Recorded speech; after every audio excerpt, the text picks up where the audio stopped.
For Movie Club, we watched Fright Night, the 1985. If you're not a part of Movie Club, you don't know that I'm very dumb. So I didn't know that the 2011 version of Fright Night is a remake of this, the 1985. So, in the spirit of just owning my mistakes, I have reviewed this one, and I did review my 2011 review prior to watching this one. So, unfortunately, it's a little bit of a mixed bag here in regards to content. I gotta be honest with you, I thought watching this would make me go, oh, maybe this 2011 one isn't that good. And the answer isn't really that's really not the case for me. A lot of this is so good, and a lot of it is so different from the 2011. It actually made me appreciate the 2011 a little bit more, because it would be so easy to take just straight lifted parts of this movie, swap them over, throw them over on the other one, and call it a day. And that's really not what they did.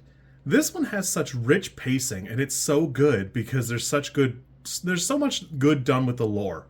Above and beyond everything else, at the end, when they expose Jerry to the sunlight and he's destroyed as that weird puppet bat skeleton thing, it's so good for me. I love that. I really can't get enough of some buffoonery like that, because it's so good that he's got some bizarre bat monster skeleton biology. And I think this is probably one of the first times I've seen in like the 80s where a vampire has a pretty face, and then they have that bizarre monster face. And there's probably like 3 or 4 phases of it.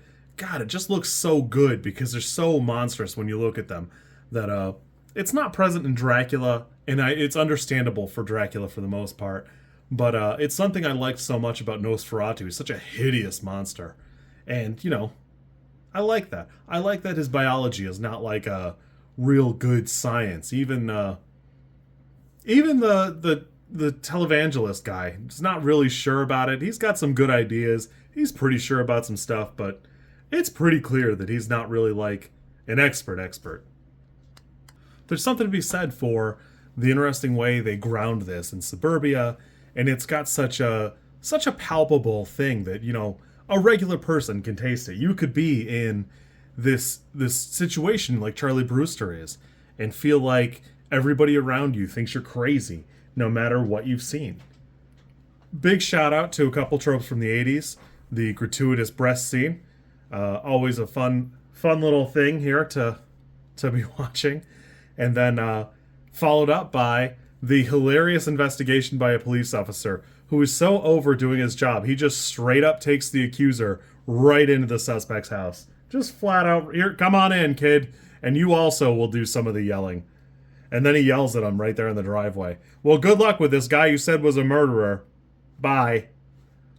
But I really appreciate that, because it's got that, it's not a well-done element of being like a youth where you feel like you have no agency or anywhere to go, but it does feel good, like they handled it and they took that off the table as an option. Also, for all of Jerry's efforts to not wake up the mom or bother her while he's attacking Charlie, he sure is yeeting the hell around that room a lot. Like, that's an awful lot of noise for, hey, don't wake up your mom, kid. And then obviously she's awake and, you know, whatever, but he's making such a huge effort to not bother him. And boy, is he definitely making a ton of noise. Overall, I think everything about this movie just works. The framing looks good. All of the visual effects look so good for its time. It was a big deal at the time how much money they spent making everything work and putting it all together. And goddamn, does it show. Even the vampire killing kit, that looks good. It's so good looking. All of the visual effects are so good. The cast is so great. Everything is so rich. And there's a lot of layers to the storytelling. Even just the Jerry kind of stealing his girl and having that dance. The mirror scene. Oh my goodness. Everything here is just so good.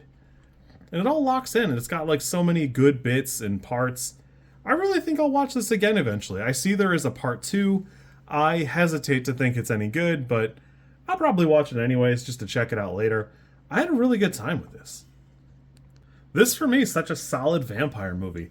I'm stunned I've never seen it, because I love a vampire movie, but it does such great work where the vampire sometimes is such an arrogant jerk. He could have solved the problems an hour ago, and he just was screwing around. So he got his own comeuppance, and I really appreciate that. Where, it just feels good. I love the richness of all the characters. Everything feels good. Everything looks pretty good, and there's just some buffoonery about going, well, I've locked you in here with your girlfriend, but you'll wish I hadn't soon, because it's just funny to him to dick around. I think the kid being alive at the end is probably one of the earliest iterations I've ever seen of it. I'm sure it happened in other stuff, but it's such a bizarre inclusion because it had never crossed my mind. It was so clear to me that he was dead, but right after that, you see the two others die, so that's not the case. It just never crosses your mind the way it's presented. God, I love this. This is probably an 8 or a 9 for me. And honestly, I don't know that I wouldn't rank up the 2011. That review comes out tomorrow. I hope you like that too. God, I had a great time with this. Super fun, super good. You kids be good. And I'll see you next week for Movie Club. Should be Society. I think it's Society. If you like this content, I'm supposed to ask you to like, comment, and subscribe. I think like is here, and comment is probably down there, and subscribe over there somewhere too, I think. I don't know how many times this snippet is gonna make it into a video. Everybody says you should do it this way, and I always thought it was just an annoying thing other YouTubers did. And as you know, I am bad at editing, so if you like it, great, I'm happy for you. If you don't like it, I'm sorry.